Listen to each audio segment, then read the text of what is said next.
Sir कोई असर नहीं दिखा, बल्कि इंडिया और रसिया का ट्रेड और बढ़ गया और रसिया का भी बढ़ गया। एक एक करके समझते हैं। अभी हालिया में हमारे प्रधानमंत्री रसिया दौरा पे गए, और रसिया जब दौरे पे गए तो पूरी वेस्टर्न मीडिया उन्हें देख रही थी कि क्या क्या समझौता होकर आता है। इसी भी रसिया के जो जो हाईएस्ट सिविलियन अवार्ड होता है, जैसे भारत में भारत रत्न होता है, वैसे ही वहां पर ऑर्डर ऑफ सेंट एंड्रयूज होता है, जो नरेंद्र मोदी को दिया गया। ये एक किसी भी देश के लिए गर्व की बात होता है कि जो दूसरे देश में हमारे प्रधानमंत्री को ऐसे अवार्ड दिए जाते हैं। इसके बाद दोनों के बीच में कई सारे डील होते हैं, जिसमें कुछ महत्वपूर्ण डील थे, जिसमें 6 न्यूक्लियर पावर प्लांट लगाने की बात थी। न्यूक्लियर पावर प्लांट जो होता है बहुत ज्यादा मात्रा में ऊर्जा दे देता है, और ये लगातार इसे बंद करने की जरूरत नहीं होती है। राजस्थान का रावत भाटा जो था लगातार 2 साल तक चला था, उसे बंद भी करने की जरूरत नहीं थी। ये न्यूक्लियर पावर प्लांट में सेफ्टी की ज्यादा जरूरत होती है, क्योंकि इसका सबसे खतरनाक एरिया इसका कोर होता है, जहाँ यूरेनियम होता है। इसकी सेफ्टी के लिए यहाँ पे इसे बहुत बड़ा कंक्रीट से ढक के रखना पड़ता है। इसमें यूरेनियम का यूज किया जाता है। यूरेनियम को येलो केक कहा जाता है, इसे आशा का धातु भी कहते हैं। यूरेनियम दुनिया का सबसे महंगा पदार्थ होता है। यूरेनियम इसमें इससे महंगा दुनिया में कोई पदार्थ नहीं होता है। इससे एनर्जी ज्यादा निकलती है। अब वो इतनी ज्यादा एनर्जी निकलती है जिस वजह से बिजली बनाया जा सकता है।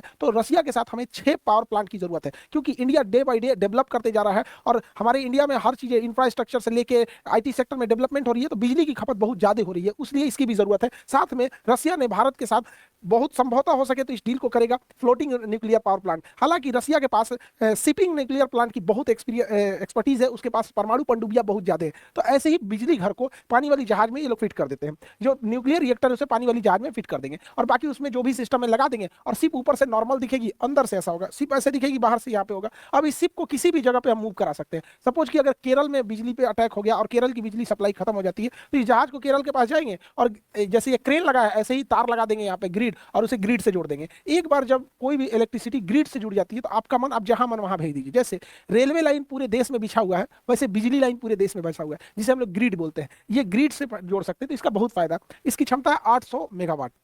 पटना शहर की औसतन जो बिजली खपत है पूरे पटना जिला की 800 मेगावाट है औसतन। गर्मी में कभी बढ़ जाता है, ठंड में थोड़ा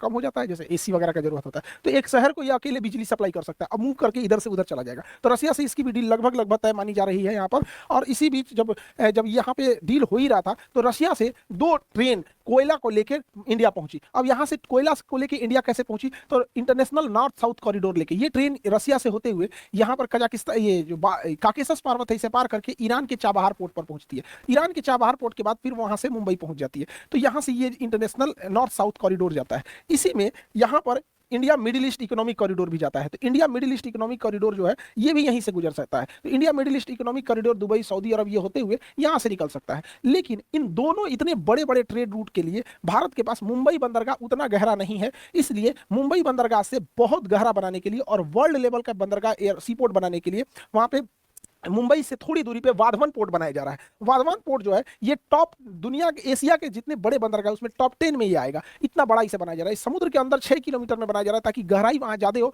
और बड़े से बड़े शिप को लाया जा सके यहाँ पर। तो ट्रेड इतना बेहतरीन बढ़ रहा है यहाँ पे। ये पोर्ट अगर बन जाएगा तो हम लोगों की कोलंबो पोर्ट से निर्भरता घट जाएगी, क्योंकि बहुत बड़े जहाज को हमें कोलंबो पोर्ट पे भेजना पड़ता था, वहां से फिर अनलोड करके मुंबई लाना पड़ता था, क्योंकि मुंबई बंदरगाह उतना भी गहरा नहीं है। हालांकि कांडला जो है वहां पे नवासीवा जो है, नवासीवा बंदरगाह आधुनिक है, लेकिन उससे भी बेटर बनेगा ये वाधवन पोर्ट यहाँ पर। तो अब ये कोयले से भरी जहाजें